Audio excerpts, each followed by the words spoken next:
Shields up, Iron Breakers. Rurikhan here coming at you with another video, and today we're going to be taking a look at Scalebound. I've been wanting to do a video on Scalebound for quite some time. Unfortunately, since I got back from Gamescom, I've had a lot of catching up to do, and I've been seriously busy these past couple of weeks, and I wasn't able to look at it yet. But anyway, I got to actually watch a presentation that involved some gameplay. I didn't get to play it. I got to watch someone play it, though.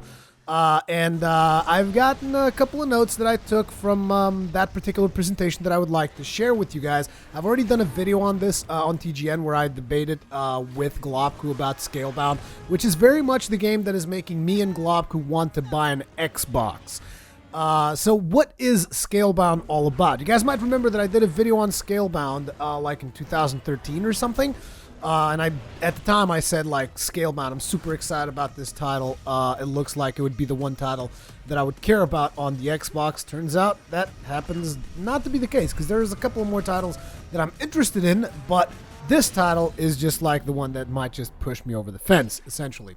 So anyway, what is Scalebound all about? It is an action RPG title from Platinum Games. Now, for those of you who've known me for a while, you know that I'm a big fan of Platinum Games. And if you don't know who Platinum Games is, they're the ones responsible for bringing you titles like Bayonetta, Bayonetta 2, I believe even Wonderful 101, if I'm not mistaken, for the Wii U, as well as Vanquish and Metal Gear Rising. So these titles, you guys should have heard about them, because these are friggin' amazing, amazing titles, particularly in the spectacle fighter genre. They're pretty much the best, the cream of the crop, not the cream of the crop, the creme de la creme, whatever. They're the best of the best, in my opinion, when it comes to spectacle fighting. You guys should know about Platinum Games from those games. Anyway, in Scalebound, they're looking to have a game which has a lot deeper RPG elements, which isn't really something that I don't think they've tackled before. But they also want to make sure that they don't lose that action combat, which is very much their signature style. So even though I don't think you're going to have crazy combos and stuff like that in Scalebound, you're still going to have a lot of action combat to contend with, and at the same time you're going to have to deal with all these RPG elements that they will have as well. So from the gameplay that I've watched, I want to start by bringing up the graphics, because I know a lot of people are going to be asking you how the graphics look, because that's kind of like the thing these days. Actually, it's been the thing since forever, pretty much, so I don't know why I said these days, so it's whatever. Graphics look pretty good. The art style is nice and colorful. I really like that kind of art style. It really brings out the greens and not lush environments. The world looked really good, and the animations on the characters and the enemies and all that were rock solid, which is something I've come to expect from Platinum Games, if I'm to be completely honest. I've really always enjoyed their animations, and they don't disappoint in this title. I mean, I'm going to be telling you guys about stuff that I've seen during this gameplay session, and just picture all this stuff happening with really gorgeous animations, okay? So before we get into the gameplay, though, I want to tell you guys a little bit about the story of Scalebound. There's not a whole lot of details as of yet, but they did give us a little bit of a glimpse into the story that they're going with for this game. So Drew, who is the character that you guys see wielding the sword and putting on the headset and whatnot, he is actually someone who is from our world, and he was transported to the world of the game, right? He was just, all of a sudden he was transported, he ended up there. They don't give you the specifics of why that happened. I mean, they didn't give us the specifics of why that happened. I'm assuming that might be something they'll reveal more once the game actually comes out, but that is essentially the gist of it. So he's not from that world, he's from our world, okay? So everything in this fantastical world that he was teleported to revolves around this thing called pulse energy. Now, you've probably seen this in the gameplay that they've shown for Gamescom if you've watched that video, because it's pretty much, this stuff that he's shooting out of his arm, that's pulse energy, and just, you will have seen more. If you've seen that glowy blue stuff in the demo, that is pulse energy, and pretty much everything around that world revolves around that. Like, I believe there's some floating islands or whatnot, Pandora style from Avatar. That stuff is because of pulse energy. And for some reason, Drew, the player character, is able to manipulate and control this pulse energy to some extent. And basically that makes him super special and whatnot. And the game's story is going to be about the bond between Drew and this dragon. Now, they've said the name of the dragon. It starts with a T. but I couldn't pronounce it, and I couldn't even, like, spell it out. So during the presentation, every time they said the name of the dragon, I was like, I can't figure out what the hell you guys are talking about, so it's whatever. Also, this presentation was one of those where you have the Japanese guy talking, and then you have the translator, so some of this stuff might not be 100% correct, but most of the stuff that I'm talking about, I've asked and checked with them, so I'm pretty sure this is right. So, in some of the footage that you guys have seen for Scalebound, you'll have noticed that Drew has this dragon arm thing, right? Well, that means that he's already bonded with the dragon at that point in the story, but that's not how the story begins. So there's still a whole process that we haven't seen yet of him kind of like bonding with the dragon and establishing, I don't know, a relationship of some kind, so that eventually he bonds and he gets that dragon arm. But that dragon arm is basically a symbol indicating that he and the dragon are connected forever, okay? And we're going to be talking more about this bond of theirs when we get into the gameplay, which is right now. Let's talk about gameplay. I'm pretty sure gameplay is what you guys are most excited to hear about. So basically, during gameplay, you will take control of Drew, which is, again, the character with the sword, headphones, all that stuff. The dragon himself is AI controlled. Now, one of the first things that a lot of people are going to be asking, do you get to fly the dragon like we've seen on the cinematic trailer?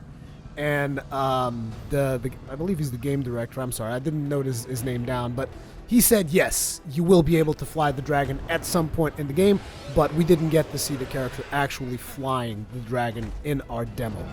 But anyway, the dragon is AI controlled, but you can give it commands, you can give it instructions. I'm pretty sure the gameplay video from Gamescom shows this a whole bunch. Also, I'm sorry if you guys are seeing kind of like a loop of videos going on right now, because there's not a lot of B-reel footage for Scalebound. And so, there's going to be kind of like a loop of a video going on throughout this video, just to give you, some background footage while you're listening to me ramble on and on and on. So, since the dragon is AI controlled and you take control of this character, Drew, the success in battle will actually depend on your ability to work in tandem with the dragon. They've specifically said this multiple times during the presentation. You are dependent on this dragon, and the dragon is also dependent on you. I'll explain more about this as we move forward, but now let's talk about the specifics, right? You're able to attack with your sword. You're able to do basic combo attacks with your sword. You also have other weapons, which I will get to in a couple of minutes. But beyond just using your sword, you're also able to shoot projectiles from your dragon arm thing, from that whole pulse energy thing, and this enables you to attack both from range or from melee, which can be useful in certain situations. If an enemy is maybe too menacing, you just send the dragon in, the dragon starts attacking the enemy, and you just can take a couple of pot shots at it, or something along those lines.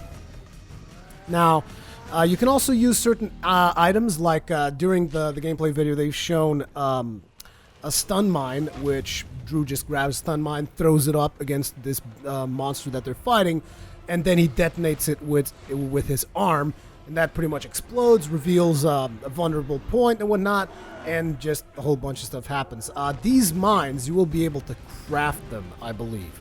Either craft them or buying them using the game's currency of gems or not, but yeah, you will be able to get more of these mines, and you'll be able to put them on monsters and detonate them with your arm, or just do different stuff with them.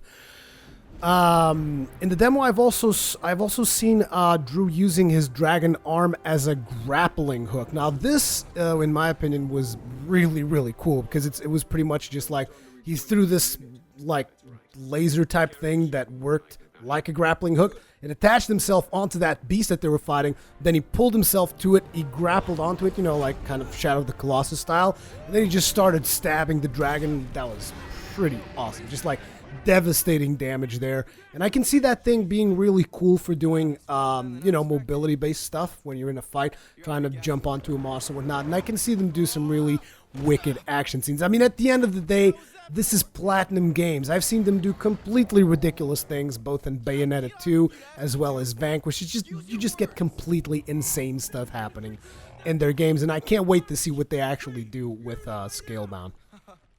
So Beyond that, you can also go into dragon form and you can gain bonuses to damage and defense. It's basically Drew powering himself up, and he just like charges up the bond that he's got with the dragon and whatnot, and he just goes into supercharge mode and just starts wreaking havoc against the enemies that you are fighting. Now, during certain sections of this demo, Drew was actually separated from the dragon.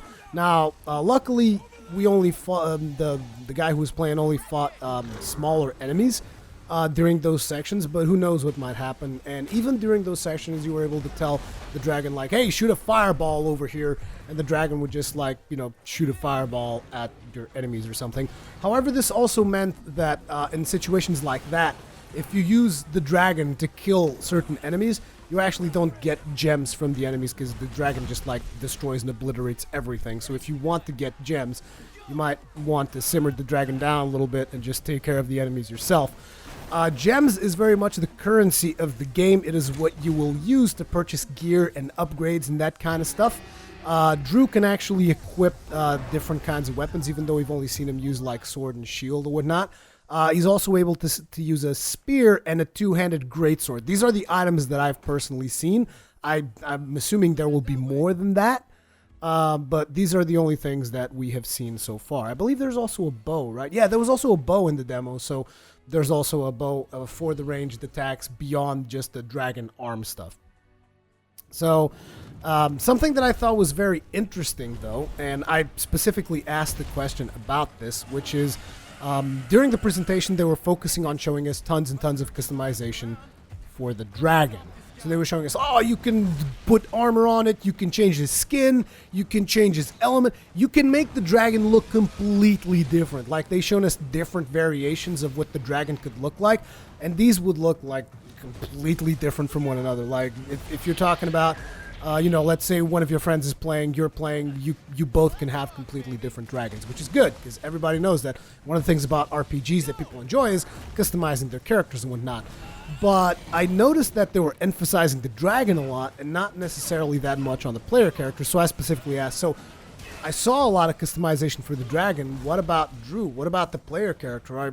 I mean, are you not going to allow as much customization? And they specifically said, no, Drew is not going to have as much customization for as the dragon, because they want Drew to remain a character that's kind of like, how should I put it?